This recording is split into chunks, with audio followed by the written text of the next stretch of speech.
So fuck it, let's get this bitch on the road. My Fuck it. friends, my homies, individuals, and not necessarily everybody I like, but some of you, welcome to another episode of what is this podcast called? Thanks. And drinks.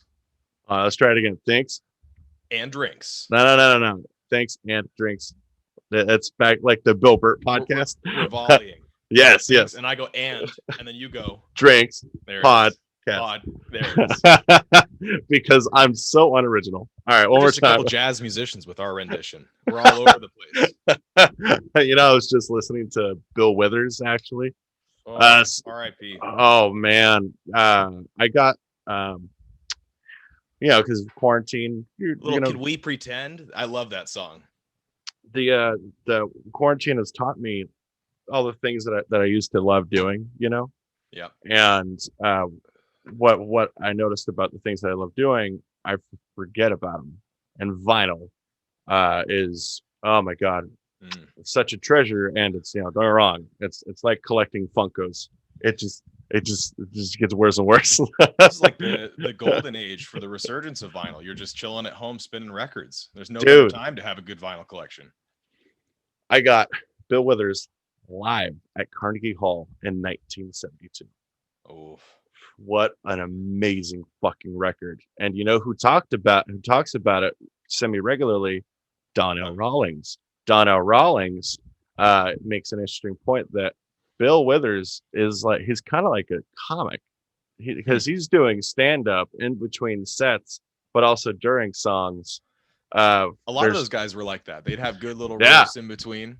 Yeah. I love Donnell Rawlings too, by the way. He's, in my opinion, super underrated as a comic. And his son is also named Austin. Oh, that's I knew that. So I've got another connection with him. You know what, man? Donnell Rawlings and Joey Diaz, cats that have had unique lives, because Donnell was, he served, he was in the Air Force, speaks Korean. Life, dude. He is so vulnerable in anything he does, and he's always open to not just make jokes, but there's levels to this thing. Like in fighting, there's levels of vulnerability and stand up. That the truth comes from harsh truths, right? Yeah. And rather the funny comes from the harsh truth, but it's still the truth. And Donnell he just delivers, much like Dave Chappelle. They just deliver the versions of truths that are a lot of things at once. And Donnell's such a fucking master. Have you learned from him? Have I learned from him? Yeah, from Donnell.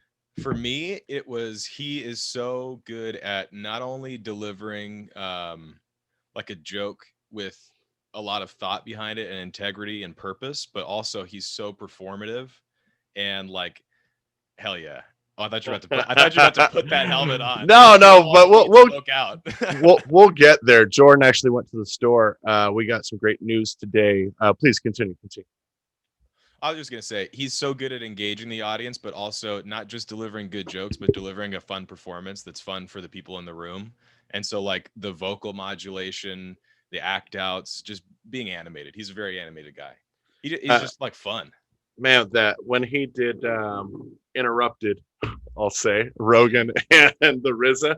First of all, I fucking love the RZA, man. That cat, he has generated and bred so many jobs. First of all, he's a pillar, a polarizing figure in hip hop, but beyond hip hop, that guy does so many other things, man. Films, television, and more importantly, like books. Like he's quite the writer. And Wu-Tang. Wu-Tang forever. First of all, Wu-Tang forever. I didn't know he wrote. I had no idea he was an author.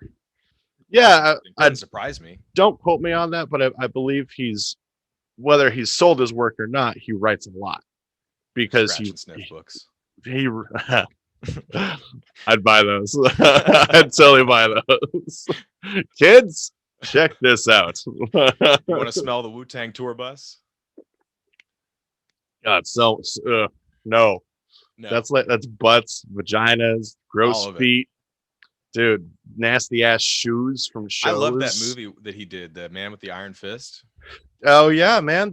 There's a series of them, because RZA, loves Eastern culture, but also loves martial arts. Huge fan of mixed martial arts. And I believe he's been doing jiu-jitsu for a little while, and also, Muay Thai. Once you fall in love with it, you just start doing a little Branch bit of out. everything. Exactly. And Donnell Rawlings, man, that guy. Without Donnell, I don't think All Things Comedy Podcast Network would have them. Don't worry, they still have plenty of reach because Bill and Al have tons of fans and all the other podcasts under the umbrella. But what Donnell brings to ATC, whether he's employed by them or not, but just kind of either way, he weaves in and out. Yeah, Man, he really not only brings new fans to All Things Comedy, but just new fans to stand up. People like yourself will have new fans because, God willing, you get to open for Donnell someday. that would be dope. I should be like, hey, it's your boy Austin, your little boy. Yes, Like, what? I'm your white son that you never knew. that Rebecca broad you banged back in the day. No, it's all right. She don't want no money. Yeah, I think he brings that to everything. I think he was a huge integral part of Chappelle show and had so many little funny tags and lines that were, again, just that like fun performative personality that he has that then became the little "I'm rich, bitch." Like that's probably one of the most quoted things from that show. Dude, Chappelle show, all sketches are instantly quotable, but people like Charlie Murphy, rest in power. It's too bad he died. And also, of course, Donnell Rawlings. The standouts. Even Bill did a few skits that were hilarious. The dice tournament. Remember that one? Mm-hmm. And that it's so instant. Like, oh wow, no one's ever done that before. Yeah. Didn't he have Patrice O'Neal in the Player Haters Ball too? Yeah, man. Don't make me cry. I know it the other day. Oh man, I went on a Patrice rabbit hole recently. Just podcast because every once in a while you got to.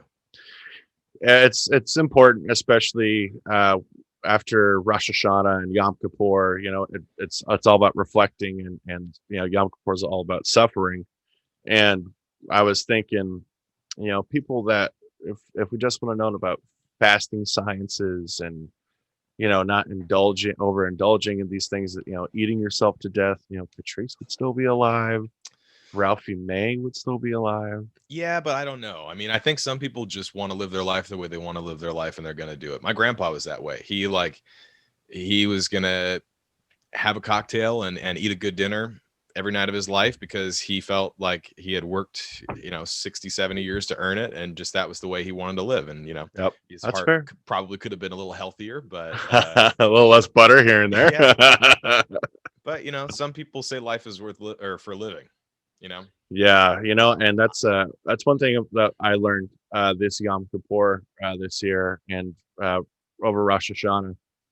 It's don't go wrong. I love intermittent fasting and I love having amazing, one amazing meal a day. But it's so easy to get caught up in the David Goggins of it all. You a bitch. Stay hard. You don't need it.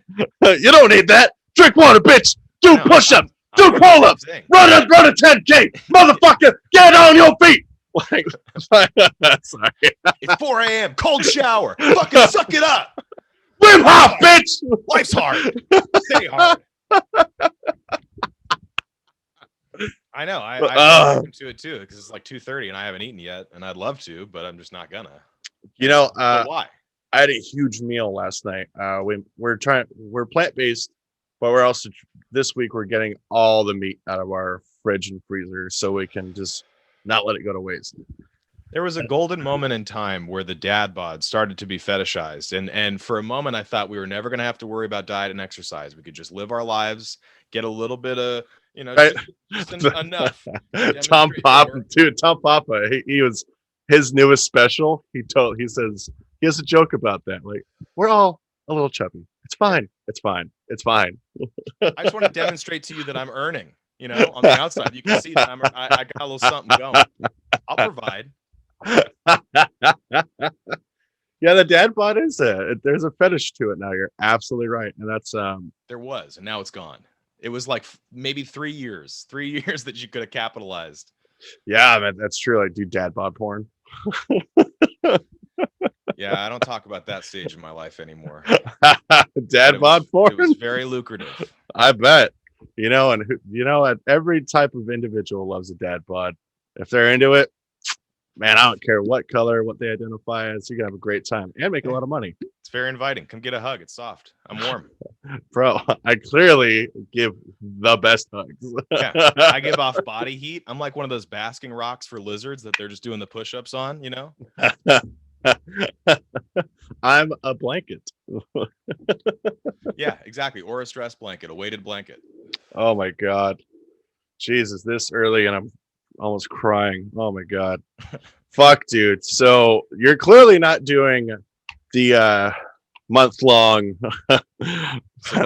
sober October. I saw Joe Rogan posting his little thing between Tom and Bert, and my dad and I had that same conversation on like literally September 30th. We were like looking at like, yeah, sober October sounds pretty nice, and then for whatever reason, October 1st, we're like, not this year. No, not with this election coming up. Are you fucking kidding me? And we were thinking of Jordan and I were doing the same, of course. And I thought, wait, hold on. Preakness Steaks on Saturday. I never miss any Triple Crown race. Uh-huh. Love them.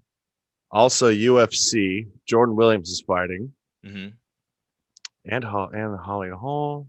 Shit. And there's also a virtual skateboarding competition. And it's their first year. It's their maiden event, if you will. And they just released Star Wars Squadrons. So who doesn't want to get ripped? We're going to get into that.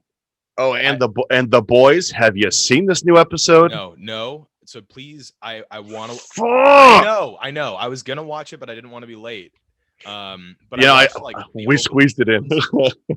I watched the opening sequence and I loved that. Just the radicalization of that dude. That was like, I love that show, man. It's so fun and smart and well executed.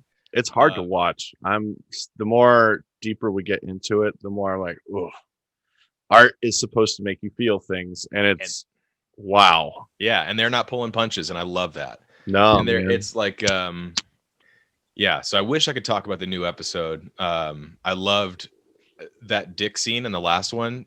Like, shot me across the room. That was so funny. Yeah, and it's so cool that we're getting Easter eggs for characters that actually have arcs in the comic books. Yep.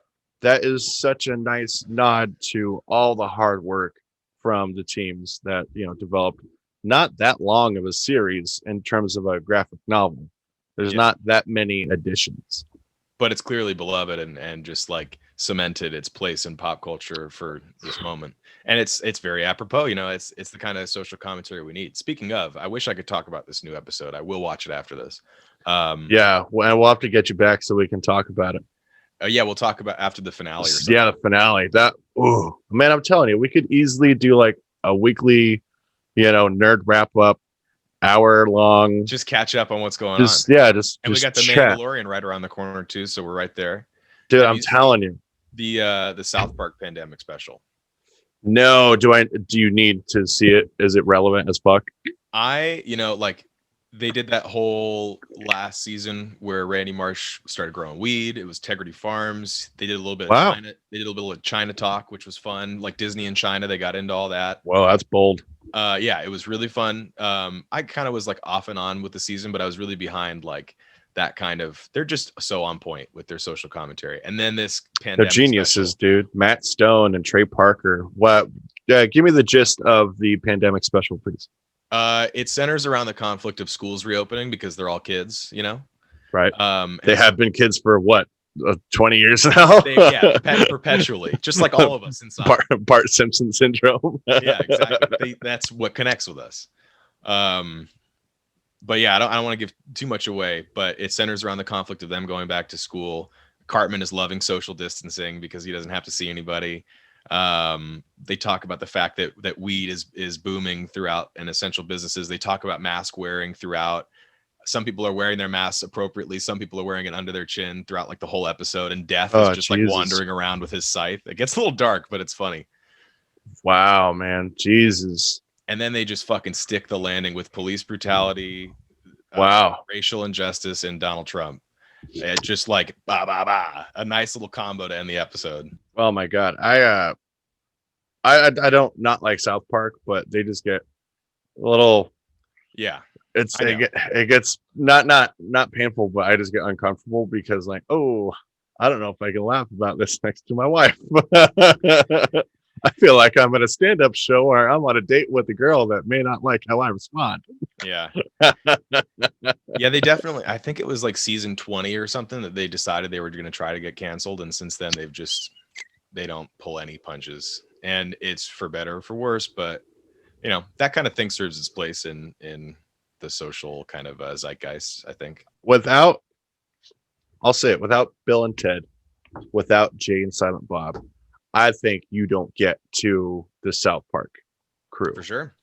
Because, I mean, and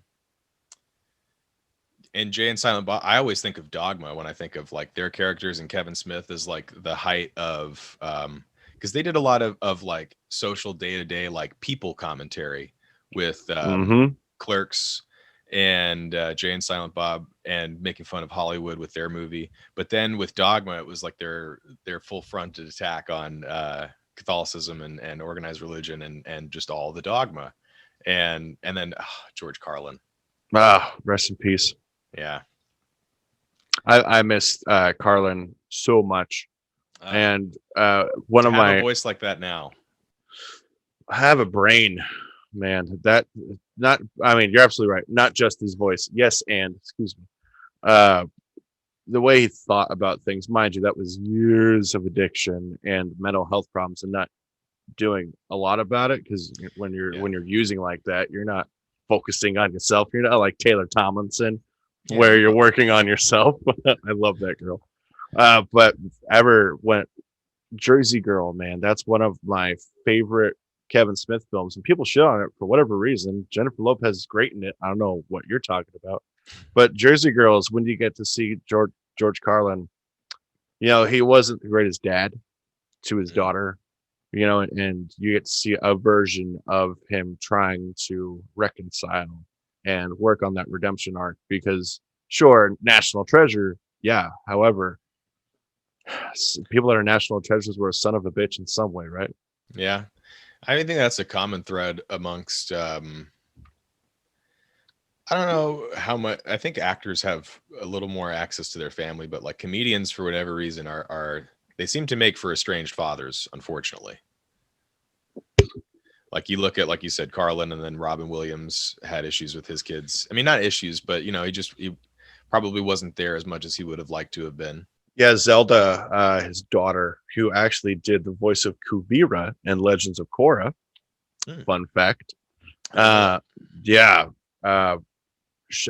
Williams lived near my mother-in-law's house in Tiburon when he died. The Tiburon, Belvedere, all those people. Because if you knew him and were like in their circle of people that they would have over, man, he was so attentive to his family later on in his life, because all that coke. Yeah. When he was young, he probably felt, and I feel this way about my addictions, is that I feel awful when I think about the things that I did and the people that were around, and it's like you're still punishing yourself for it. Yeah, I think there's a lot of that, and then there's also the fact that you don't want to bring it home, and there's probably nights where you're like maybe a little twisted, and you're like, just you stay away because you think that you're protecting, or I don't know. Give me a couple years and maybe I can speak to that. But I appreciate you checking yourself on it, because you're like, hold on. Yeah. There's a good joke in there. Like I don't have any kids that I've been avoiding that I know about. Jesus Christ. Man, so how are you feeling with you got out of town, you had some fun with family, you were in a COVID bubble, it seemed fairly safe. Was it nice to get the fuck out of the Bay Area? Well, we stayed kind of, just north of the Bay Area. We went to Lake Almanor, which is like 3 hours, 4 hours ish northeast inland of you where you're at currently. Yeah, so it's actually probably like only an hour away from well, I from think he's where you I haven't moved live. yet. Yeah, from where No, no, you no. We're still at the same place in yeah. Sonoma County. Yeah, so probably just like an hour and a half up and in. Okay. But like literally the second or third day we were there, the fires started. And or I mean like it really picked up, Yeah. and we Fuck, could dude. see the smoke moving in, like Yeah. and the glow and all that. And then like the next couple days were just like ash falling down, and it was very apocalyptic. And after And that, we came home and had the fucking orange day. Um, yeah. so I don't know. It wasn't exactly lake weather, but we did go out and have some fun. And you know, I rode a jet ski for my first time. That was dope. Yeah, dude. Oh, have you? All right, write this down. It's this cool app called Hip Camp. HIPCAMP. Hip camp. Hip Camp. Yes, and so and it's under an umbrella of Serena Williams' husband Uh-huh. helped develop the company that owns Hip Camp. Okay. And it's this per your point, you can go to like these very private camping sites, B&B sites. It's similar to B&B, but you're still outdoors. And some of these places offer jet ski rentals, ATV rentals, Oh. and some places are glamp grounds. So I was thinking, and Yeah, that's what came to mind. Glamping, like a little, you know. mm-hmm. And I was thinking what would be dope is a retreat, what you're talking about, not during fire season, using Hip Camp, and then we can just podcast the whole time. Well, not the whole time, but we can podcast, after a super fun fucking day. It doesn't necessarily need video, or it could be audio and video if you want. And we could literally go to these places and highlight strange little pockets of the Bay Area and beyond, and the Bay Area region, and also Sacramento area that you would never otherwise find out about. Jordan and I almost went out of town for our anniversary. Glad we didn't, because fires. And using Hip Camp, and there's some really cool fucking places. This is an ad for Hip Camp. Yeah, sponsored by Serena Williams. Damn, she's out of the French Open. Well, that sounds dope. I mean, that's always something I wanted to do. I feel like there's such a market for combining travel and comedy and just video production. I think it's fun for people to go on these little trips and journeys vicariously if they don't have the time or the means to. And then also they find out about it, and then it encourages future visitation and all that. But yeah, I always thought about doing some kind of like road trip doc style fun retreat thing, podcasting, recording all of it. Bert Kreischer kind of courted the market on that back with his Bert the Conqueror. But I always wanted to find a way to resurrect that in a, between you and me, that's Bert Kreischer. The two of us together is Bert. He's taken a huge step in Hollywood now, where he's that Netflix show, dude. I'm so stoked to watch that, man. Yeah, it should be fun. It's wild. I love that guy. It's very possible without Bert Kreischer, you don't get not just me, but a lot of people that have opened up and seen what being vulnerable can do in a conversation, because he's so open and vulnerable when he's podcasting with someone that he respects the shit out of. Mm-hmm. Ever since he got dosed by Ari, he just seems lighter now. He's so much more receptive. No, I'm kidding. But he's always been light and receptive and a really nice guy. I wish I had the picture in here. I think I hung it up outside actually. But when he did his last show at Cobb's, he would always stay and party with the staff afterwards and like get us all drunk. And he did like the coolest thing ever, I think any comedian does, which is the wait staff lottery. Have you seen that? Fill me in. I think I know what you're talking about, but please. At the end of his shows, he'll pass around a bucket, like a tip jar, at a sold out comedy club or arena or wherever the fuck he's at, and collect money from everybody. And he'll send out like 4, 5, 6 tip jars. So it ends up being like $2,000, sometimes more. Wow. And the person wins it at the end of the shift. Draws all of the staff. He puts them in another bucket, draws their name out, and then whoever wins it gets to keep all the money. So like literally, it has paid for some of my coworkers' rents. It's changed lives, and like it's the coolest fucking thing ever. But the story I was going to tell is that he took a picture with all of us, all the staff. We all took our shirts off on stage. And it was dude, such a fun fucking night. We filmed a drunken promo for my old show, Belly Laughs. Yeah, you know, he's got the belly. It's on my Instagram page. I just look like a proud girlfriend the whole time. I'm just so drunk looking at him like, thanks, Bert. oh, thanks, Bert. I love. Yeah, I think why I have so much love for stand-up, and even people that are like podcast comics as well, stand-up adjacent. Mm-hmm. You know, just what one night, one picture, you know, one hug, one moment with a person that brings so much joy to your life that has never met you, that can really, oh, Yeah. that's that feeling that I'm not getting, that longing to be appreciated. Because one thing I've noticed is that, especially with Bert, that dude loves his fans and goes out of his way to see to it that fans have not just a great experience, but they feel like homies, friends. Yeah.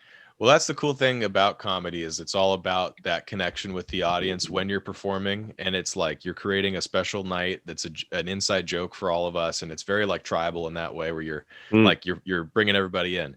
And then it's the guys that go out of their way after that to connect. And, you know, there was a lot of backlash on comics for running like meet and greets and charging for pictures and things like that. How do you feel about the charging for meet and greets? First of all, to my knowledge, I can't remember whether or not Bert charged. I think he does. So there are two ways of looking at it. This was also like kind of pre-Patreon, or it was like concurrently as Patreon was going on. Right. And it's like some of these, I mean, I'm not the most techie guy. I know a lot of comics aren't. We usually have like someone that helps us integrate virtually and promote ourselves. Hi, how you doing? Hire me. But like for a lot of guys, they had no idea what the fuck Patreon was. So that was a way to like, you're helping pay the price, but that goes to the clubs as well and to the wait staff. This goes directly to the comics pocket. You can buy merch, or you can just come say hi. You get a keepsake that is like, you know, a picture and, you know, a representation of like you said, that bond that he forms with his fans. So on one hand, I look at it that way. Dude's a genius, man. Yeah, it's like it's just a way. It's like donating to if you really enjoyed that comic and you want them to succeed, this is their only livelihood. And so that's a way to like just give them a little more support. You bought a ticket, right, you had a good time, and then you're leaving like a tip at the end of the night, kind of a thing. And then you take a picture together, you hug, maybe you get a shirt, whatever, you go on your way. And then you have that to remember. Then the other side of it is like you could easily just welcome people for free, and then if they want to buy a shirt, they buy a shirt, and that's the support system. But you know, I don't know. I like merch. I like merch. Per your point, I think I understand where you're going with that, because people forget that like our shirt. Adam Ray is a great example. You know, when you buy stuff from him, he remembers who you are. Guess what? We bought things. He remembers who we are. And you know, it's not just because we're Jews. You know, it definitely helps. Hey, wow, Jesus! Well, some wacky comedy. I'm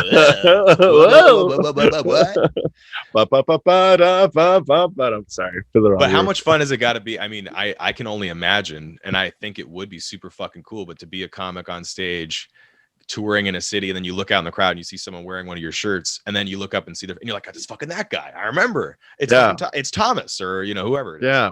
Well, we met at Punchline, right? It was a late show Friday. Dude, how do you remember that after all those shows? Because, you know, 10, 15, 20 bucks, you know, enough of that really, I don't know, gasoline, food. Exactly. And that's the iceberg. The 95% that you don't see is that $25.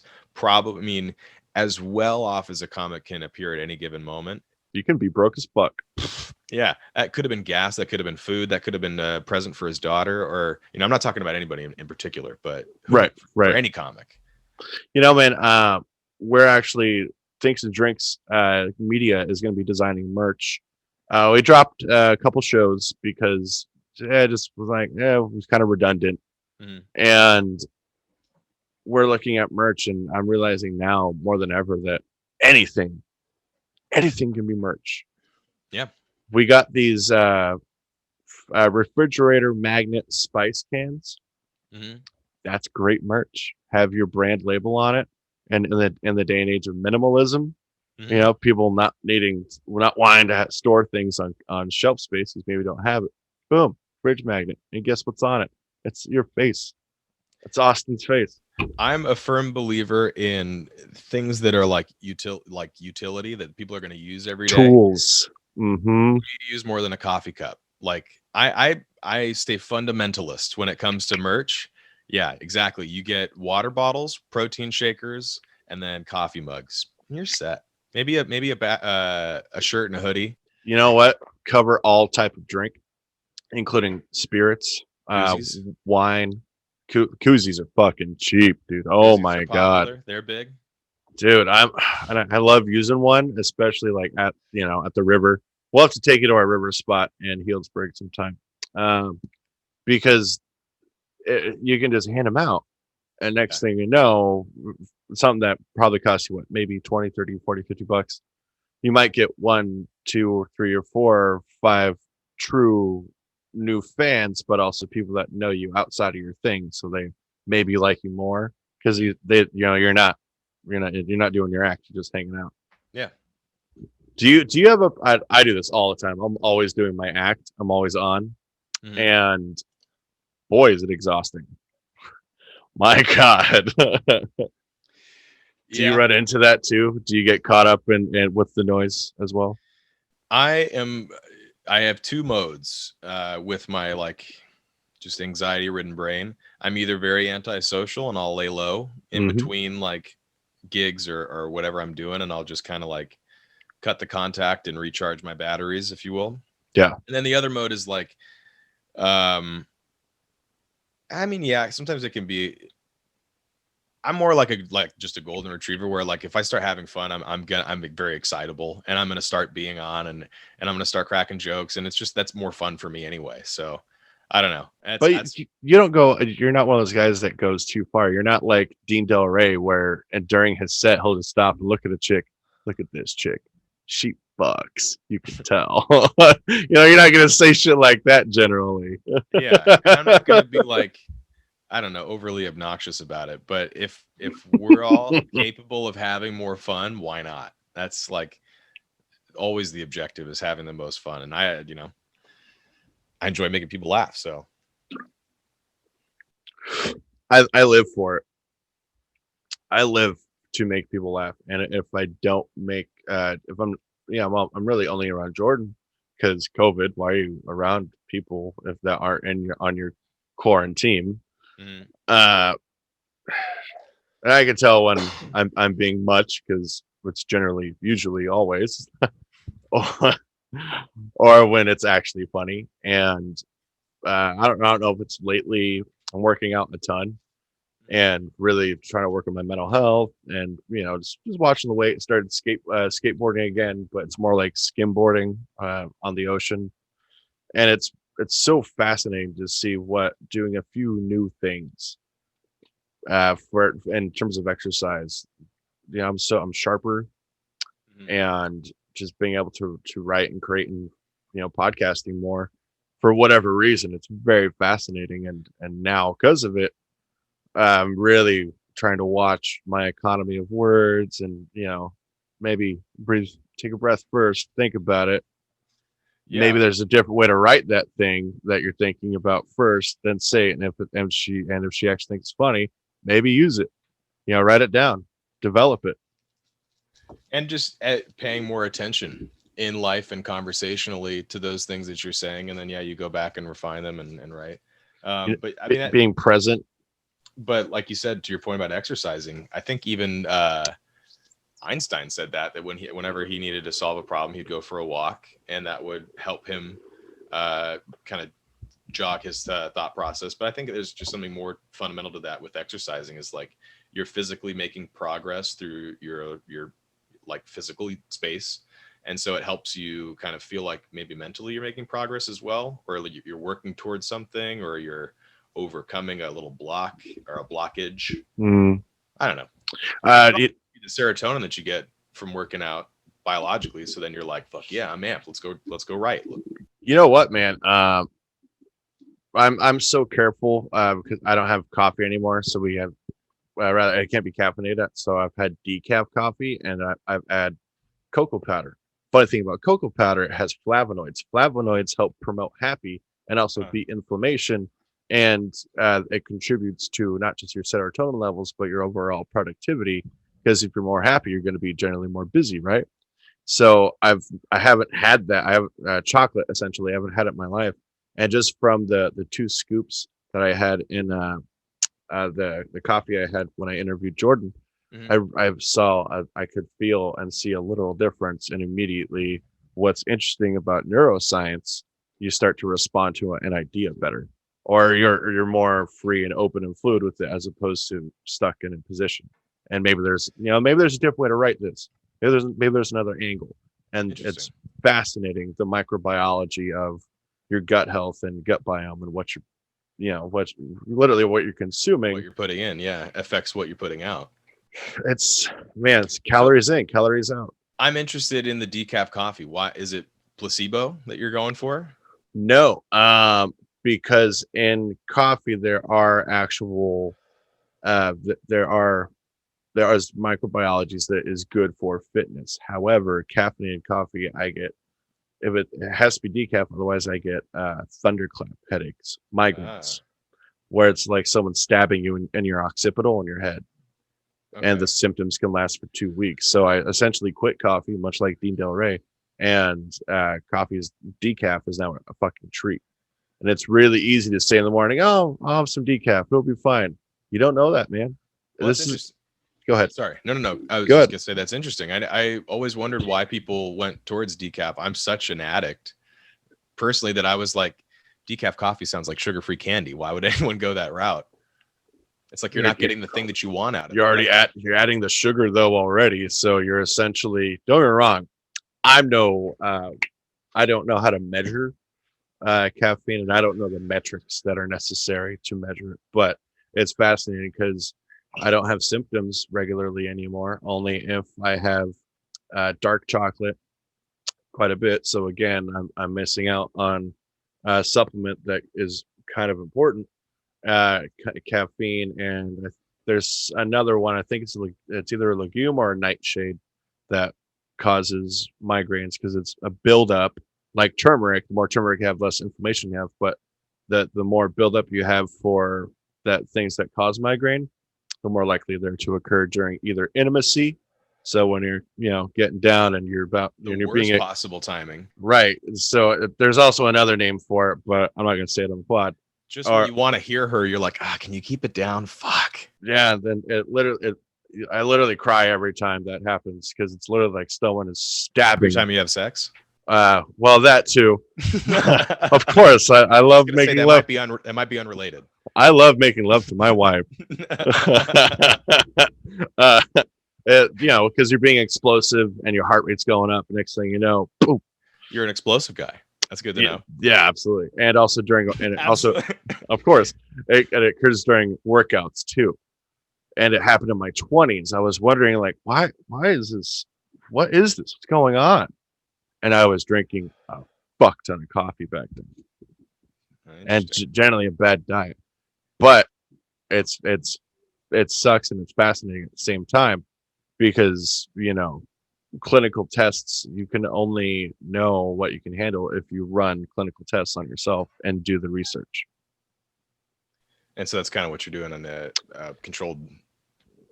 Have setting. Yeah. It's unfortunate because I miss, going to my favorite coffee shop I grew up at, Aroma Roasters, which is literally a 8-minute skate from my house, 12, 15-minute walk. It has to be, either tea, and I love tea, don't get me wrong, a lot of cool science is there, but it's like, wow, I really love this shit. I'm addicted to Yeah. coffee. You can go there and get decaf. True, but I'm still worried that it can happen from just the bean itself. Yeah. Because if it's a nightshade, or if it's what if it's something that is bad for autoimmune diseases, whatever it's classified and designated as, Mhm. then I probably shouldn't have it to begin with. It's funny that you mentioned teas. I just bought these weed teas that I was gonna try. Nice. Really interesting. One of them's they've all got pun names, which I Please, appreciate. please. There's a caffeine-free tranquility. It's a nighttime tea. It's a little chamomile and cannabis, I guess. I don't know how much is in this. It says low THC, medium CBN. Interesting. I have no idea what CBN is. Like cannabinoid, just Okay. it's a different process, I believe. And then there's like the regular mint green tea caffeinated positivity, which they're all big. Hey, mom, dad. Try a little positivity, eh? You ever think about it? And then we've got sensuality, and this one's for romantic encounters. Hey, you pour it, please? Thank you. Yeah, definitely tell your wife about this one. Sensuality. Sensuality. It's for the it's hibiscus cardamom. No. But this is for passion and play. So I don't know. Oh, fuck yeah. Dude, I love cannabis companies that produce naughty oils and topicals that can be used for versatile applications. They're fun. Dabbled in the dark arts. Oh, brother, it's all about those dark arts. You've been watching way too much Theo Von. I have. I love that guy so much. I remember watching him on Road Rules and thinking he's a little weirdo. And next thing I know, he is one of the biggest comics in America. Yeah, he blew up fast. I remember he was doing his first headlining weekend at Cobb's, and I was still working there at the time. And what year? When was that? What year was that? I don't know. I think it was his first time headlining Cobb's. But either way, it was like maybe it was his first time selling out weekends. But it was big shows. I could tell that he was really nervous and stressed out. Yeah. And he was still using then too. It was 2018, I think. No, you know what? I think he might have been 2018 or 2019. Might have been early 2019. He was sober. Excuse me. Yeah, he's been sober for I believe a couple years now. So maybe he was having a hard time and wanted a drink, couldn't have one. Yeah, I mean, Coke was always his thing, though.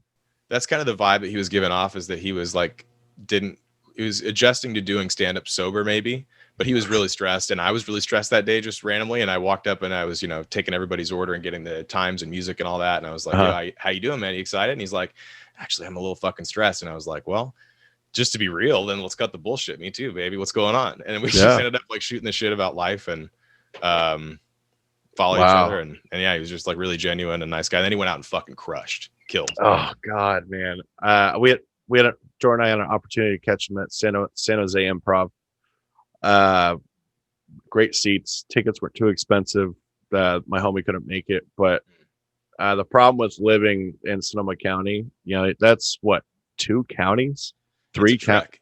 That's a 3-county drive, I believe. Maybe particularly after a 2-drink minimum, it's like you got to do some pre-planning, or someone's going to take the L and be the designated driver, and it's usually Jordan, because I don't smoke and drive, especially at night. That's a terrible fucking idea. I'm not willing to risk a DUI, dude. That's fucking stupid. Yeah, I don't know who would do that. Yeah, oh yeah, definitely not you. I don't know anybody like that. I just learned my lesson, and I'm not gonna risk that shit again. Yeah, I pull off and find spots. I don't get me wrong. I've pulled over and I've slept. I realized, you know what? I don't think I should be driving right now. I'm gonna take a nap. And then you get an awkward knock on the window. Oh, I've not gotten the awkward knock, thankfully, but I have done that before. Where at? Here in California? Yeah, I used to drive in between here and LA a lot, because I went to high school in San Diego and then college in LA for a little bit, and then I was always home back here, so bouncing back and forth, and then visiting friends afterwards. And Road warrior. Yeah, occasionally you'd fucking just be on that drive and then be like, Grapevine's far enough. I'm gonna find a truck stop and just pass out for the night and get back out in the morning. I'm curious, man. Did you ever see some like really cool sunsets? Oh yeah, actually, just recently on my birthday, I went out to Ocean Beach and saw like the nicest. That's the one thing about. Happy birthday, by the way, champ. Hey, thanks, dude. Appreciate that. We'll have to hang out soon and do a belated thing. Yeah, it'd be nice. It'd be good to see you again. Absolutely. Continue. I was just gonna say that it's hard to find a silver lining with the fires, but for whatever reason, with the smoke in the atmosphere, it's been really lighting up some nice sunsets. So it was just like fucking gorgeous reds and oranges and. Dude, I'm glad you had a good time and are able to do something about it. Because not only does a pandemic suck and birthday celebrating with people is a horrible fucking idea, but yeah, it's apocalypse and Donald Trump is president. Dude, this timeline can fuck off. Yeah, I was like, I'm gonna go sit my beach chair in the sand and look at the sunset. If any of you want to stay 6 feet apart from me, that's fine. And I'm sure you did. Yeah, I had a couple homies from Cobb's come through, and it was just nice to see them. Thank you. Everyone misses the life. Cheers. Cheers to you, my dude. So bummed October. Let's go. I took a couple kratom. We're getting dirty. Oh, brother, and got some tree bark gum. We'll call it. I don't even know what that code language is. Boomers. Me too. Me too. Yeah, buddy. Hell yeah. I've been trying. I mean, it's a full moon, and I've been thinking about going out and running and howling at it. Jordan and I actually on the night of the first. There was the Delta Heavy launch. The ULA launch was scrubbed. So we're like, all right, I've learned my lesson. Let's go outside. Man, that moon. Wow. We took some mushrooms. It was so cool to look at the orange harvest moon. Dude, it was fucking dope. And I was still pretty high. I was like, I'm so tired. Yeah. I had a couple of things I had to do this week, or else I was thinking about just heading out and finding a little camp spot. What do you got to do this weekend? What do you got going on? I just had some family stuff, and then I'm editing clips and working, trying to put some stuff together, I'm trying to find out if I can put together, if I even want to put together socially responsible shows. Man. No. Yeah. I mean, it's one of those things where, particularly we're going into flu season. I had found a cool spot. There's a terrible cold going around too. A horrible fucking cold. I mean, that's the weirdest thing too, is when people start just getting like naturally sick in the middle of all this. There's going to be so much heightened paranoia, but then also just even more spreading of germs. And dude, take your supplements, wash your hands, wear a mask, don't touch your face. It's that simple. Well, I only touch my face. I don't touch anybody. Yeah, don't touch anyone else's face. All right, let's. I'll meet you halfway. I was gonna say we should definitely put something together. Jordan's getting tested every week, and she's coming up negative with each test so far, which means that I'm COVID free, which is awesome. So literally, any time between November is not great because our not our anniversary, her birthday. Oops. It was a nice catch though. You fumbled a little bit, but you brought it down. Yeah, I should see the look she's giving me right now. But yeah, man, it's Halloween. It's October's. It's whatever. I got her an Ahsoka cosplay. Hell yeah. Off Wish, so we'll see. But with my Mando helmet, I can get a decent leather jacket. I got boots. Just need to get the right pants. And we were thinking that why not just like hang out and just wear the cosplay on our own, and maybe do a live do a podcast or something, and feel like we're doing something Halloween oriented. Something, yeah, in the spirit. I feel it. And what would be dope is if you came up for Khabib versus Gaethje. Dude, I know. I haven't. I had to catch the Israel fights late. I missed them live. Like that whole card. That's too bad. Yeah, But that's too bad. I'm glad you caught it. Yeah, it was fun to go back and watch. I'm so stoked for Khabib. I still think he's going to take it over Gaethje. I mean, Gaethje's got a great story. He's got a great warrior's heart and resolve, and he's like, you know, he uses his techniques. His legs, dude. I'm telling you, we're gonna, all you haters out there and think that Gaethje won't at least, you know, scare Khabib. You're wrong. Well, we saw what You're so Khabib wrong. can do with his legs with that eagle kick. He is God, man. I don't know what they use for training and if they do plyometrics or, you know, what dynamics they're using, but it's God bears. Damn, it's bears. It's bears. It is. It's all confirmed. Bears. It's bears everywhere. So what'd you think of the Izzy fight? I mean, that guy is just so technically sound.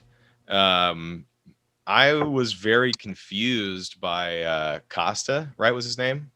Paulo Costa. Yeah.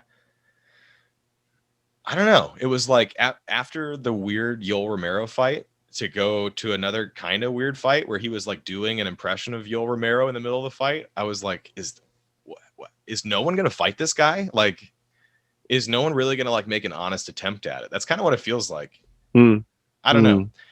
He's got an interesting aura and effect where he's clearly disrupting people's game plans and making them feel like they need to do something psychological to forward motion. But they're not. They're trying to play mind games to bring him out of his like mystique. But and that's what Costa was trying to do. But Izzy, he just his reach and then cracked the whip, also known as his foot. You know, just chopping up his leg and literally taking the piss out of Costa because each time Paulo got close, he was paying for it. You know, and those calf kicks and those body kicks, they pay dividends in the later rounds because Paulo apparently he didn't get great sleep, according to his coach. And he clearly looked like he was being beaten. Not that he was bad. He's an amazing fighter, but Izzy just the way he performed was navigate like, you know, he's fucking Aang, dude. He's the last style bender. I'm not trying to diminish Costa at all, but I give it a strong GSB. I am not impressed by your performance. It was just like, I don't know. It was that was an amazing George St. Pierre. I believe. How long have you been working on that? I used to buzz my head back when I wanted to be a fighter. When I didn't even really want to be a fighter, I just liked training. I didn't like when you were doing jiu-jitsu. Yeah, I was doing all of it. When I was in college, I was signed up to be an amateur fighter. I had a fight booked. I was selling tickets, and I was going to do it. And then I fucked up my collarbone and pulled out. And then I was like, I don't want to hit people.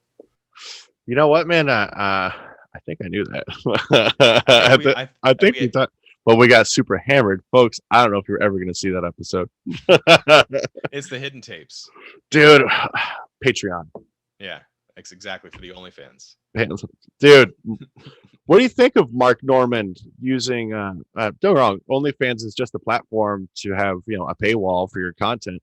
Yep. But what do you think of Mark Normand's angle? He's making money. I'm not familiar with his specific angle, so enlighten me. I haven't heard about it. I know other comics doing it, like Big J and Luis J. Gomez, and a lot of New York guys got in on it. Well, they're you know, Big J. Oh, God, he's such a sweetheart. You know, we'll get into him being dosed in a moment. God, yeah, poor guy. A rough go on the string of Legion of Skanks episodes. I don't know if you're a fan of that show, but no, I really appreciate the savage nature and the use of freedom of speech. I don't love everything that they say, but it's all 100%. It's all in the jest of jokes and stand up. They did a mock presidential election between the three of them. Yeah. We saw it. Yeah, we saw it. Jay just got the shit end of the stick all the way through. Sorry to continue. I'm just the OnlyFans thing. I was gonna say, it's working because they're Lisa Ann, her podcast is on Gas Digital Network, right? So I guarantee that a name that none of us know. Yeah. For no Nailing Palin, what are you talking about? Never heard, not familiar. Not at this time, Your Honor. Plead the fifth. Fifth. FIF. Fifth. And we're back. So many amendments. We can only choose one. Fifth. All right. So I imagine they turned to OnlyFans because they were seeing how well, foot models and like fitness types that are adult entertainment adjacent, and it's working. They're making money. And if Lisa Ann gets behind them and says, dude, I'm telling you, try it. You're going to make money. Yeah. Listen to her. I think she knows what she's talking about. It's like the TikTok version of it's like what TikTok is for social media for paywall Patreon. content. Yeah, exactly. Patreon. Yeah, absolutely. It was like what was it? GoFundMe, Patreon, and then now OnlyFans. That was kind of the evolution. My buddy Winston Franklin, he uploaded, I'm an LGBTQ plus ally. And if you don't believe me, check out my OnlyHands account. Check out my many fists. I got web hands instead of webcam. Yeah. And I was thinking, dude, that's a brilliant bit. That's good. And he's not a comic, so you can use that. Nah, I wouldn't do that.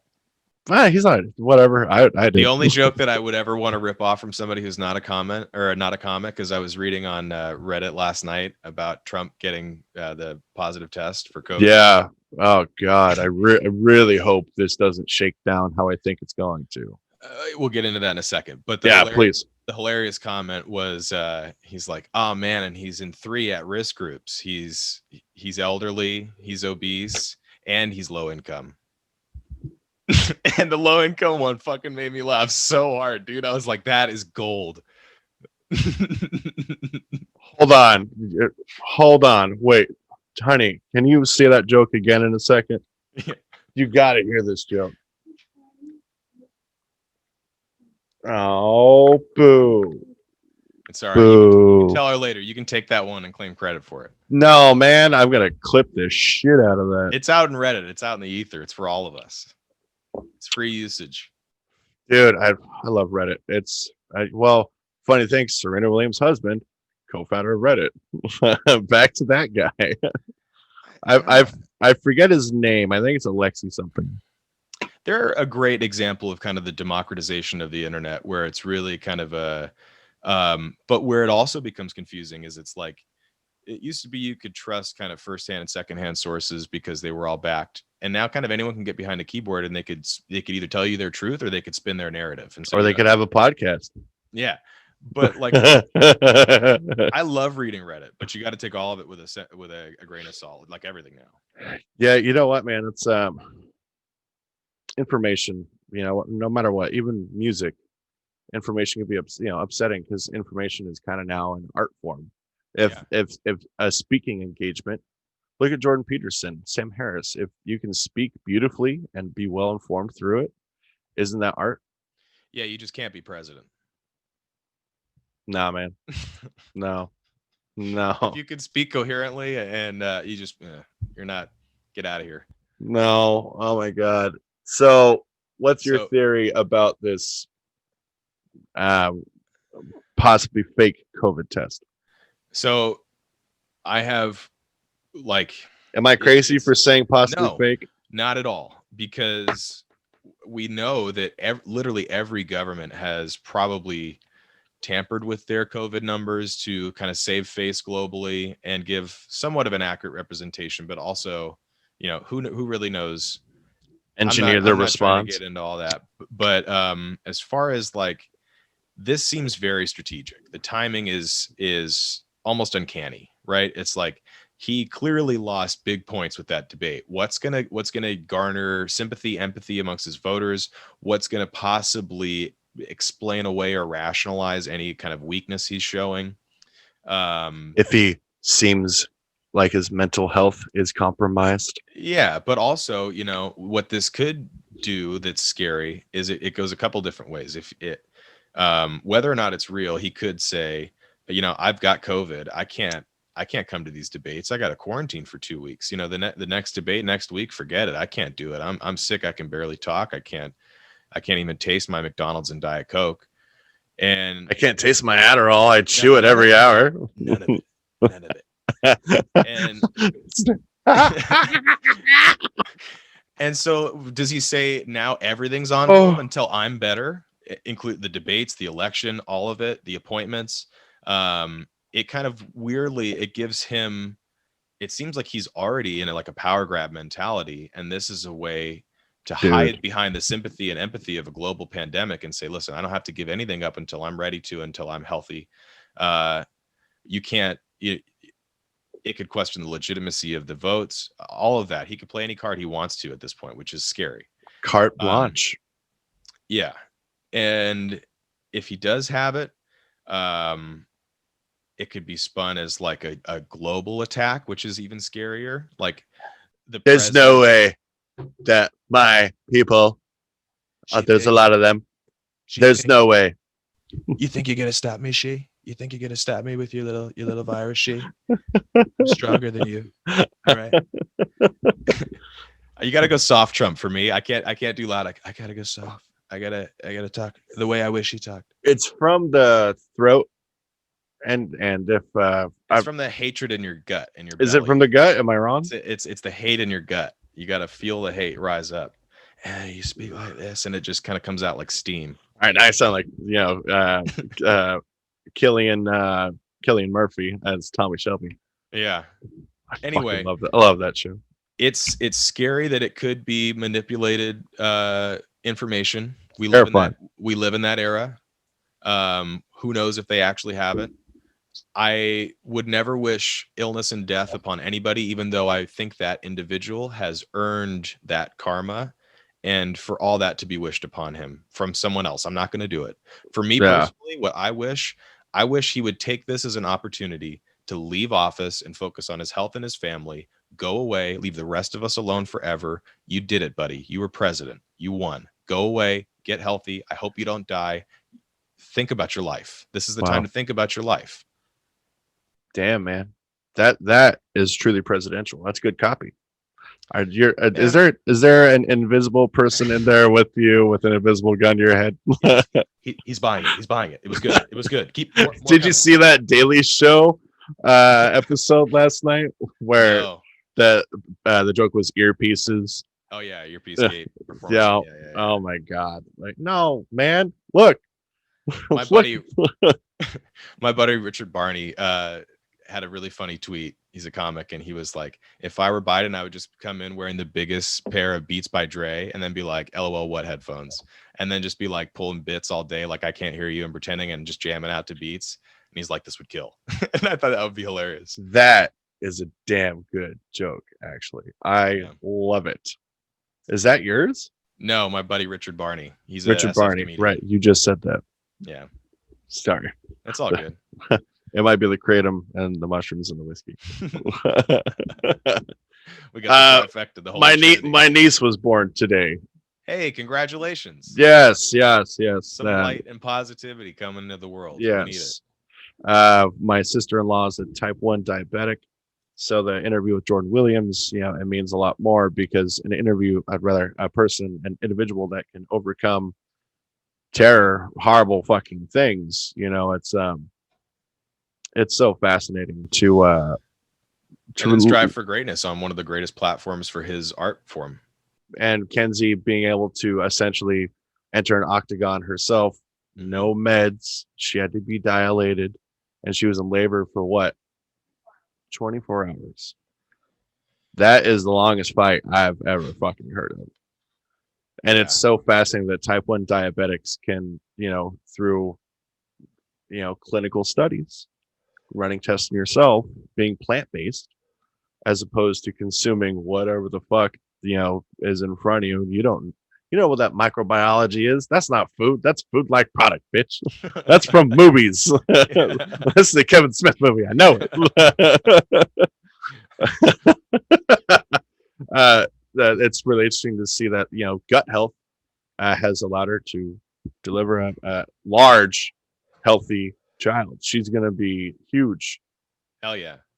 What's her name? I don't want to get in, not on the pod after.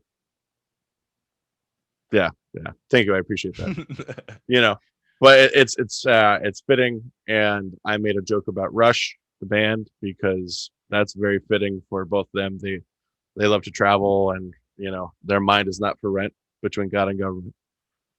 I don't know how much of a Rush fan you are, but it's been an interesting day, and there's so much on my mind that I can't help but this Trump COVID thing, and Yeah. also the European Union putting sanctions on Belarus to hopefully get Alexander Lukashenko out of there, and this the Mauritius oil spill is ruining that country and their tourism, which they have relied upon.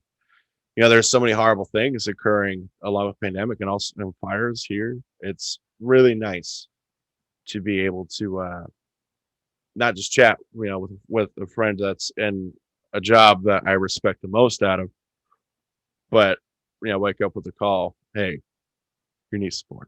Yeah, we did it. It's a big Yeah. we did it day. Yeah, man. Nice to have a positive day, man. I got a killer workout too. Happy for you. Oh, thanks. Yeah, I did too. It was nice. How are you feeling? You're looking like you're trimming down already. I'm just doing shit around the house. Luckily we have a little pool, and it's like 4 strokes for me to get to the other side. But it's 4 strokes you can do in a fucking pool, dude. Yeah. And then speaking of GSP, sorry, man. I'm steamrolling. I'm fucking sorry. Don't trip. GSP, he trains in water. He has like these weights that he pushes in water. Get those, dude. I used to see the old ladies doing that when I was a lifeguard as a kid. I should get those. That shit fucking works, and it's so easy on your joints. Yeah. They always came out of the pool with a sick jab. Watch out. That old lady's got a mean right. She's got a mean elbow, too. You cover some distance. Bro, she knows levels. She knows how to guard. Like, you better watch out. She's long. Her reach. I was thinking about I need to find a way to write a bit about this, but I was thinking about the fact that one of my first jobs was being a lifeguard, and I was like, what kind of responsibility is that to give a 14-year-old stoner? You're going to give them that title, lifeguard? Like, that's the kid that you wanted to come save your kid. Your baby's drowning in the shallow end, and you're like, save him. And you're like, yeah, I'm tired, man. Fuck. You pull him out of the water, you're giving him CPR. You're like, stay with me, little man. Oh my God. It gets a little dark, but I gotta find something there. What you can do is talk about all the different versions of lifeguards and where you find lifeguards in every type of body of water. Oh yeah, because then you can hit Baywatch beats. Mm-hmm. You can hit the reboot of Baywatch with Zac Efron and Dwayne The Rock Johnson. Oh yeah, and also lifeguards that are like actually licensed and go into ocean and save. Truly safe helicopters. My buddy around sharks and shit.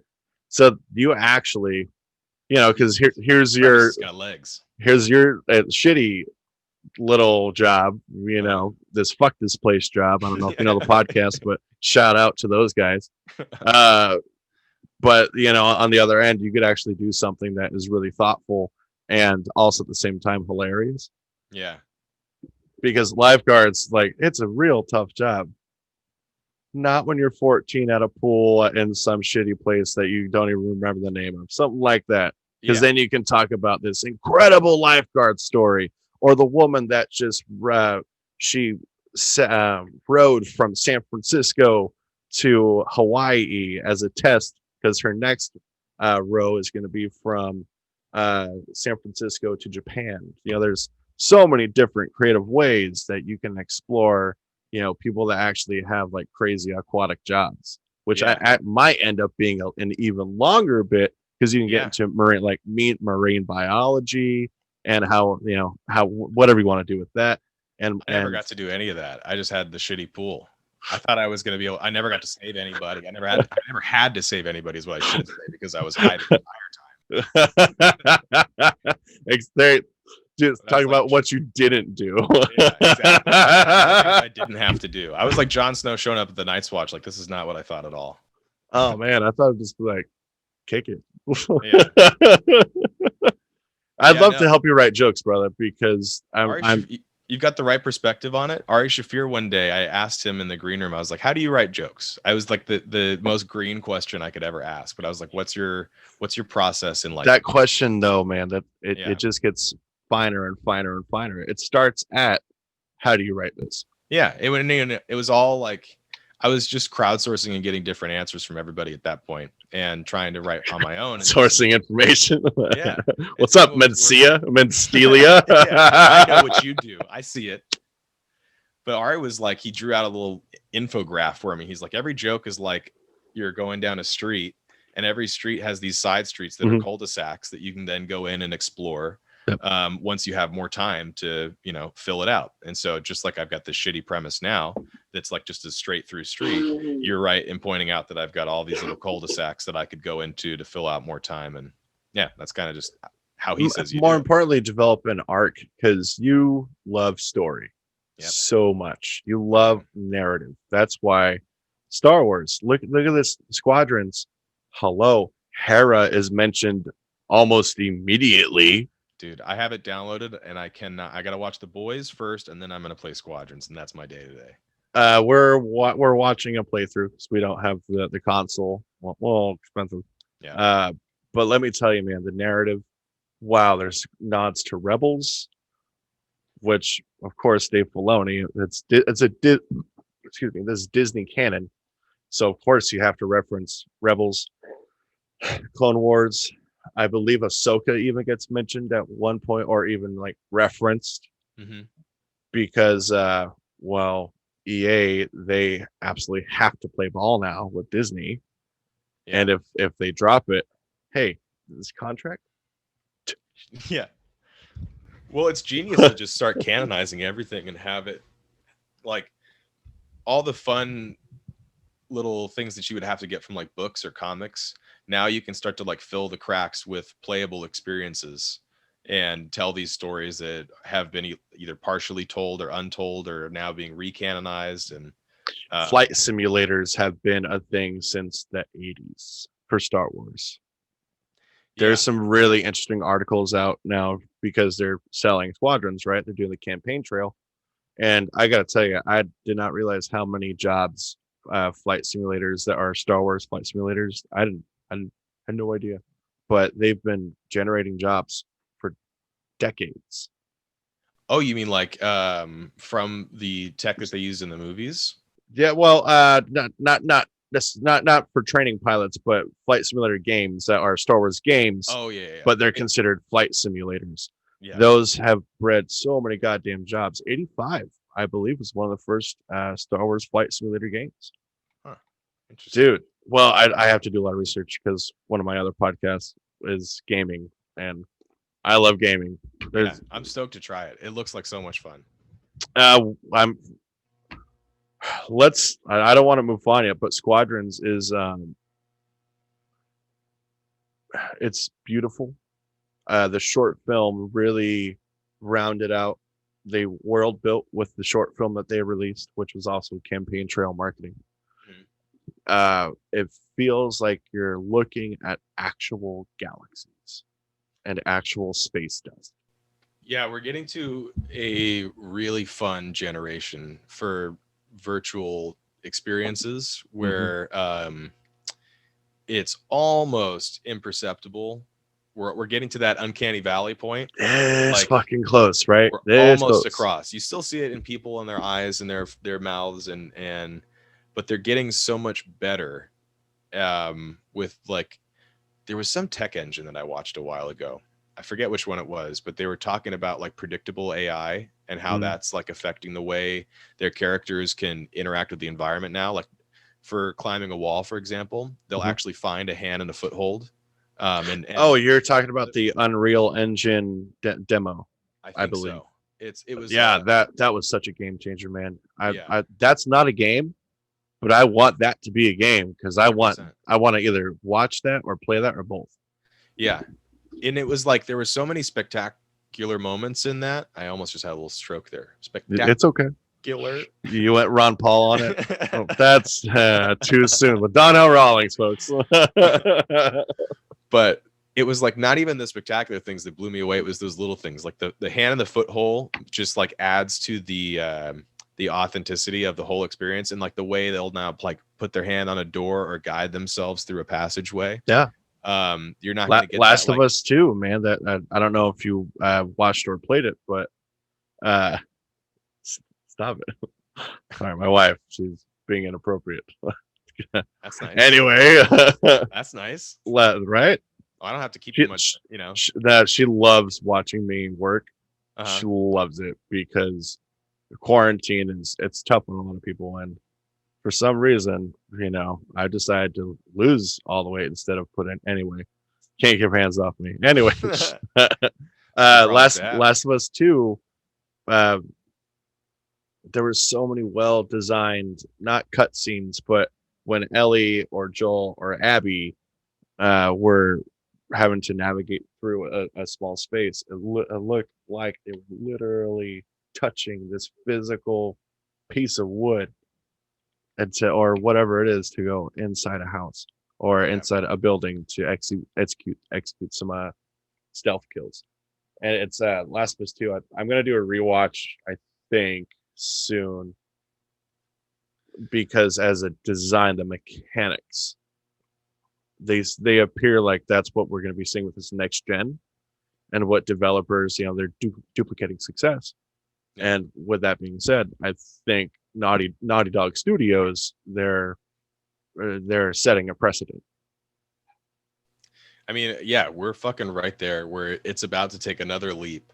And I don't know. Do you think it's going to go like the Ready Player One route, where we're all going to be integrated into this virtual kind of hang spot? It's already occurring, and we're already cybernetic entities. If this can become a satellite in space, if you can have a small sat program with just a phone, then you can absolutely design a crude physical and virtual experience by probably 2027, 2025, 2026, somewhere in there. But and we're already experiencing it with VR. I don't know if you caught the Iron Man game that was in VR. Wow, it was cool. And the dude that played Iron Man did it. Tony Stark did a great fucking job. He really worked on not just his Robert Downey Jr., but a tribute, a nod to what got Iron Man not just Iron Man, but this hero that the world fell in love with because of great producers, great writing, great actors, engineers, sound technicians, editors as well, is now in VR. And the end is this guy was just so happy to be part of something that has literally changed the world. And VR is very, very early Ready Player One. And so is augmented reality, because you're living in now that augmented reality is dangerous. I think it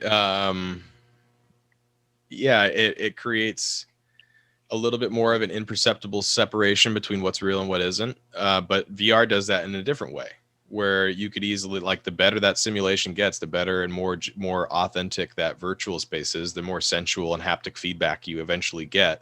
Mm-hmm. I mean, it's going to be, people are going to start assigning so much more value to that reality than this one. They already do sometimes with like World of Warcraft or like, fucking Fortnite. People get married on WoW. And I'm not going to just diminish and dismiss. I love WoW, so I'm not talking shit. However, at some point there is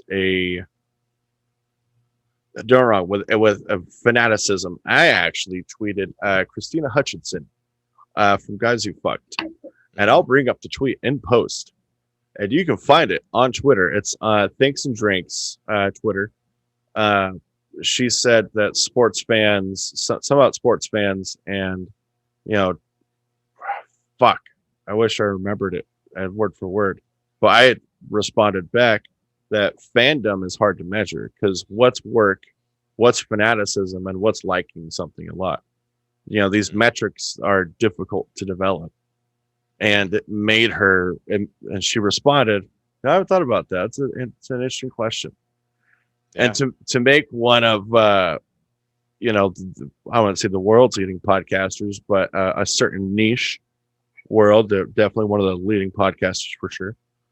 To make someone stop and think, it makes me realize, all right, maybe I'm onto something with these thoughts, but at the same time, maybe it's just noise. Because I'm trying to measure all these things, but no, man, if you have VR and a controller in your hand, that's really fucking close to, you know, whether it's Yeah. the Matrix, being plugged into something, because you're not plugged in, but you're wearing a technology. Or it's more elegant than that, and it's this Elon Musk Neuralink that you just, Not crude at all, is it? no, and it's like they're oh, there's an interesting article I was gonna read today. I passed by the headline, but there's new tech research in this thing that helps you, or in theory might help people like control and dictate their dreams and like lucid dream Inception. kind of a thing, but like with your own dreams, like What people. are those intellectual tools? Is that software? I think it's like wearable tech that I don't know if it. Whoa! Nope. Yeah. Nope. That's a slippery slope to people going into another world. Oh yeah, it's. Would you try it? I'd try it. Let's fucking try it. Let's do it. I already like have a love-hate relationship with sleep. Like I understand that I need it and I hate it because I'm like the dog that's running around. I don't want. Man, you have a bad relationship with sleep, huh? 100%. I hate it. It's just the worst. That might be a mental health problem. I love you, buddy. I think you might need to talk to someone. Better help, folks. Talk space. Let's take a break. How much trust does it take as a society that everyone agrees at a certain time every night? We're all going to lay down. We're all going to close our eyes. Nobody kill me. Nobody kill me. Nobody kill me. I'm just going to get a couple hours of sleep. And then like, you're just totally vulnerable. Like, how did we ever not just fucking murder everyone while they were sleeping? Yeah, lock your door, bitch. That window looks real easy. I used to have like sleep paralysis things that would happen to me while I was sleeping. I hear shit going on outside and I just like wake up. Like there's something about like shutting down I don't like. I don't like going to the other side. Yeah, I say these things in jest, but at the same time, it also applies to me. I have a horrible relationship with wanting to sleep. The only way I make myself sleep well is if I work out often, safely, and consistently and regularly, because then, all right, I'm exhausted. Mm-hmm. Finally, I can go to sleep. And I imagine Dwayne Johnson or individuals that are, it's not only close their my eyes and imagine Dwayne Johnson and I there you go. But I'll try that. My God. Instead of counting sheep, it's counting rocks. Counting reps done by the rock. Counting reps. 1, but 2 tequila, 3 tequila.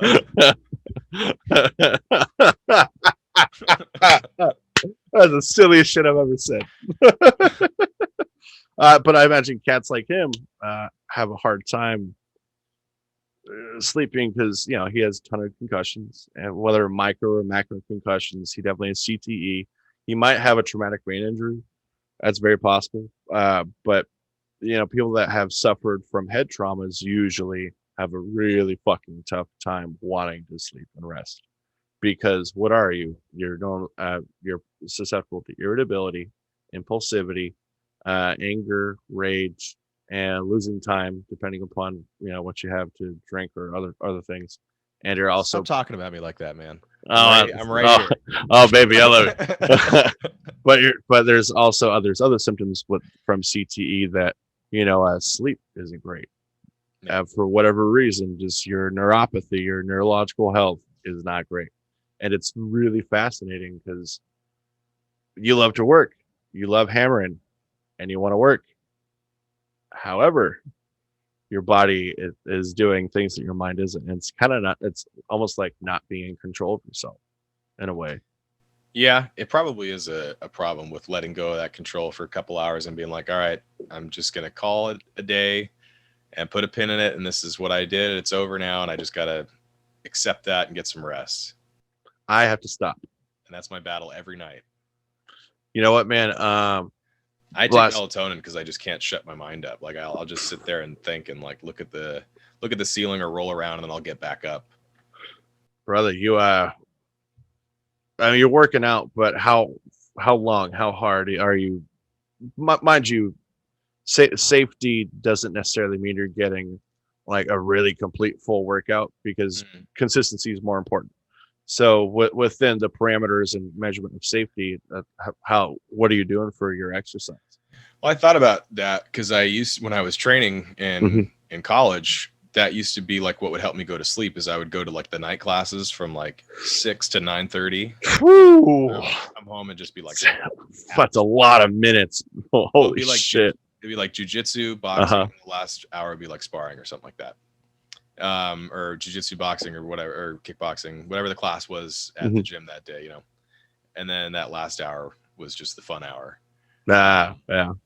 But the nighttime workouts really helped me. I've never been like one of those people that can just get up and work out. I've been trying to do that now, and it just like I get that it's healthy and it like helps me start my day. I'm getting up. Stay hard, bitch. Yeah, I'm not David Goggins either, man. I'm getting up at 8 o'clock for the first time in my life since fucking high school. What's up, Jocko? Yeah, I want to take a picture of that. Take a picture of that watch, bitch. 8 a.m. sharp. But I think Continue. I gotta switch to the evening workouts again because that did help me sleep. And man, you're already a bit of a you're a comic. You're up late. Yeah, It's literally your job to be up, yeah. and that I imagine Well, fuck a normal schedule. Fuck that. Just do a schedule that works for you for your mental health, so you actually get rest. And I think that's the most important part of sleep and having a relationship with sleep is, all right, my schedule sucks. I'm never gonna get married apparently, and that's okay because ladies like sleep. My wife loves sleep. She fucking loves it. It's so bizarre. yeah. Well, I'll find a balance. I'll figure it out. It's tough, dude. It's a weird series of events to. I mean, I've always struggled with it, even when I was little, and probably because my parents were doping me up with Adderall and other behavioral meds. Mm-hmm. Compound And V. I think so. One of the pills was blue, and it did look like an A, but it did not look like an A. I'm pretty sure I got some weird superpower that is not effective in any way whatsoever. But pills and early on, when if you're being fed things that redevelops your neurological health as a child, your frontal lobe isn't even developed, Yeah. and it's so I have a lot of feelings about it, and I unfortunately at the wrong times have expressed myself to certain individuals in my family about it, and it's more evident than ever before that there's not just mental health problems, but these things that you made me do, maybe take, are where no one should be on these drugs. Look at Trump. Adderall is not good for you. It's poison. It's meth. There's You know that. amphetamines in the name of the scientific designation. Last I checked, that's methamphetamine, motherfucker. Yeah, I had a couple friends in college that let me try their Adderall prescription, and I was like, I feel like I know what this is, and I don't get me wrong, I fucking finished my paper, but then I did not sleep the next night, and I was like up the next day, and I was just like, jerking off for hours because you can't be outside. why won't it stop? I can't go anywhere like this. Send me a pizza. Yeah. So what are you working on lately that is going to be revealed soon? What do you want to pitch? Well, again, everything I want to do is all within the confines of a normal reality. So this is WandaVision, motherfucker. We are in an alternate reality. Man, if this was WandaVision, now is like the perfect time for me to be hitting the road. There are a certain amount of clubs that are opening up and doing COVID compliant shows. They're also at lower capacities. You all right? Yeah, no, I'm just burping. I don't want to do it on mic. Sorry. Okay, I thought the mushrooms were fighting back for a second. I was like, I've been there. No, but you're very sweet. Thank you. But yeah, I mean, they've clubs are much more accepting of performers that are willing to travel and work right now. The lower cap means it's easier to sell out shows. They've got all the goodwill from their communities that have been missing these clubs, so people are coming out and showing up. Right. And it's just one of those things where it's like, do I feel like that's safe? Do I feel like No, it's not safe, but your career is depending upon you being relevant, right? Yeah, and more to relevancy is one of those things that like you're Yeah, either but gonna brother, earn or you're not. And let so me I know. accept Please that. interrupt me if I'm wrong. I'm not a comic, and one thing about being a podcasting and more on the engineering side of it rather than talent. Yeah. I just speak about what I see, and Sure. that's all. It's important to the industry to be relevant for sure. And so Right. that's where I just have the Cowboy Bebop mentality about it, where I'm like, whatever happens, happens. And if I earn that, then I earn that. But for me, what's more important than, all of that, Fucking love you. it's the momentum. I love you too, doggy. Oh God. It's Cowboy the momentum Bebop. for me, because like when you're out working every night and you've got sets and you've got shows and you're constantly working towards something and crafting and fine tuning everything, that's when you feel like the mad scientist and you're like, I'm so close to the formula. I've got it. Yeah. And I miss that and I need that momentum. And I've done like, a couple little things safely here in the pandemic that, I kind of see that I can protect myself. I'm not at the point where people are wanting to come up and take pictures and shake my hands. They'll say good, thank you. That was really funny. Good set. But it's not like I got to have meet and greets and meet all the people at the shows. So yeah, Santino, right? Yeah. I've got my time until I have to face that problem, but it would just be nice to work again and to feel. Now, here's a fucking question with all these shows on Comedy Central being axed, that are, live action and now moving to voice acting. I have a few resources that I can put you in touch with, and we can do it off pod when we're not recording. Thought a lot about that as well. That would be the other thing You that I would. You got a great voice, brother. You need to do some voice acting. If we can get you in Marvel somewhere, that even in a video game that doesn't do so well because of whatever reason, Square Enix fucked up on it. Yeah, I'm looking at you, Square Enix. Great fucking game. I don't know what happened to that. Yeah, it's like I like it. I love Miss Marvel. She's the first LGBTQ plus Muslim character, and the story was great. Gameplay was shit. The story, oh man, it was so cool to see like a Shakespearean version of Thor, but that with the Taika Waititi, Chris Hemsworth, sprinkled in there, and a little bit of the Yaju. Yeah, exactly. But look at you. Yeah, voice acting, brother. I'm really a lot about that. It would be fun. Let's get a reel together for you then. Let's have you do some reads. Yeah, I'll work on my little accents and impressions and whatnot.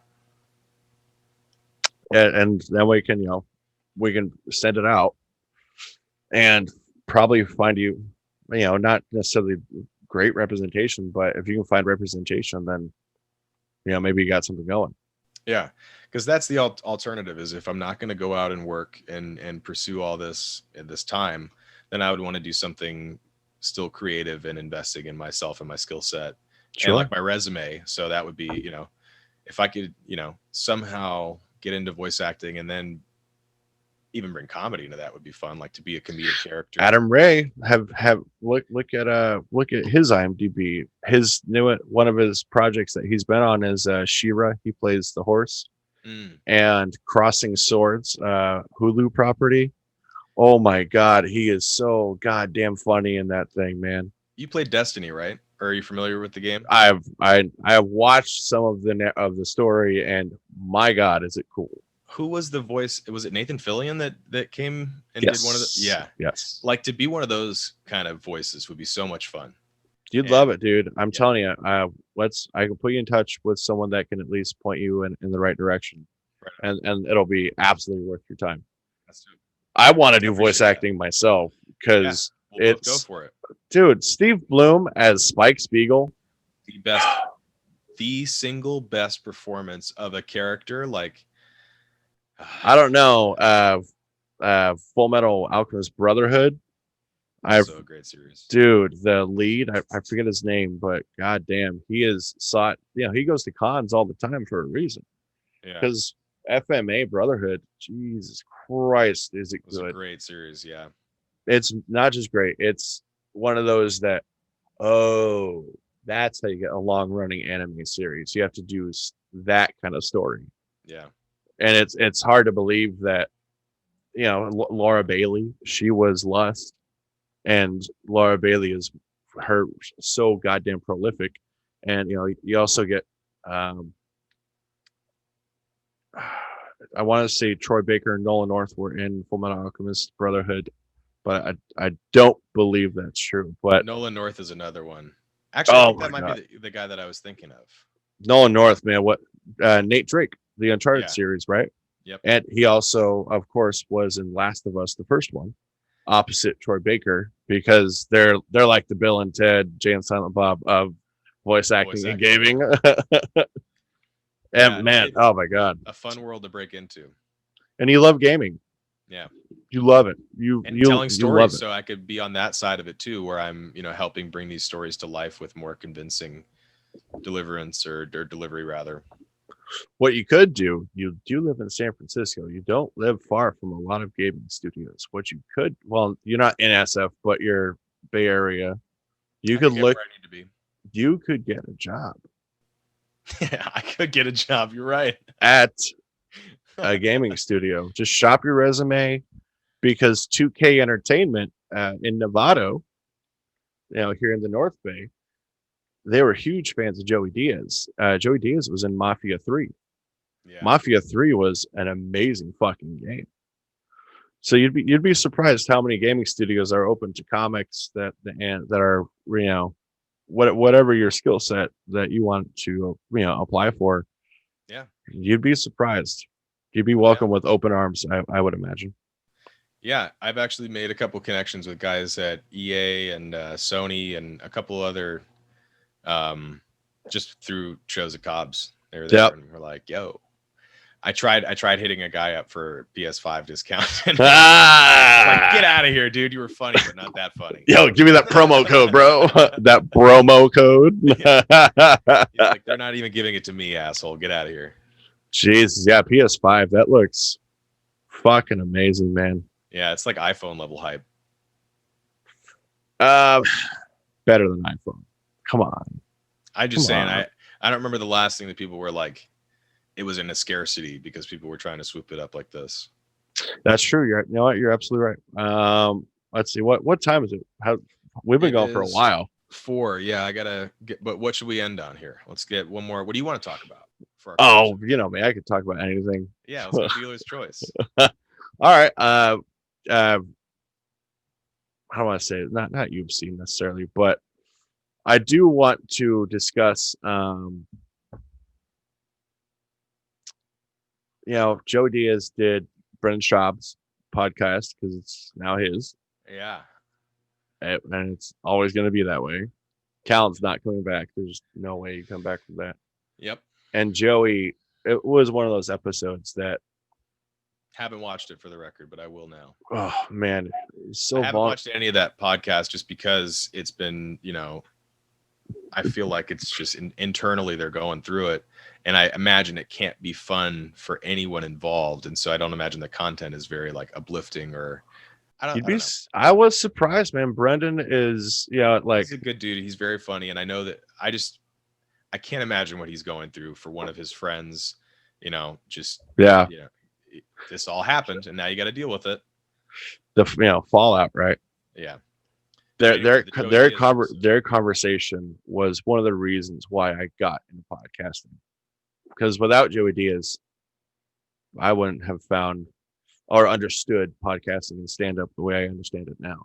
Because Joey was so open and vulnerable and is willing to, go through this thing. Kinda, they did and did not address the Callan Me Too allegations. Mm-hmm. And it's really fascinating to see the compassion and respect and love that Sure, Brendan's not, the greatest version of a comic yet, but he's one of those people that introduced so many people that wouldn't have found stand up otherwise. Yeah, I mean, And nobody's the greatest version of themselves. Like that's just are that you guy sure got. about I mean, yeah, that's fair. He just got he he got gets a hard. shat on. I think he's funny. I like Brendan, but there's so many people that judge him harshly that whoa, whoa, whoa, whoa, whoa. Hold on. First of all, you can't do that thing that he did, or that thing, or that thing, or that thing. And by the way, he also has an amazing family. His wife is highly intelligent and what a fox. And he's juggling all these things with his in-laws living with him. This Yeah, dude is a workhorse for a reason. Maybe instead of judging him, duplicate that success, bitch. yeah, learn from it. And And he's a Brendan's successful so businessman. open. Sorry, go ahead. Go ahead. Go ahead. No, just echoing what you're saying. Hit it.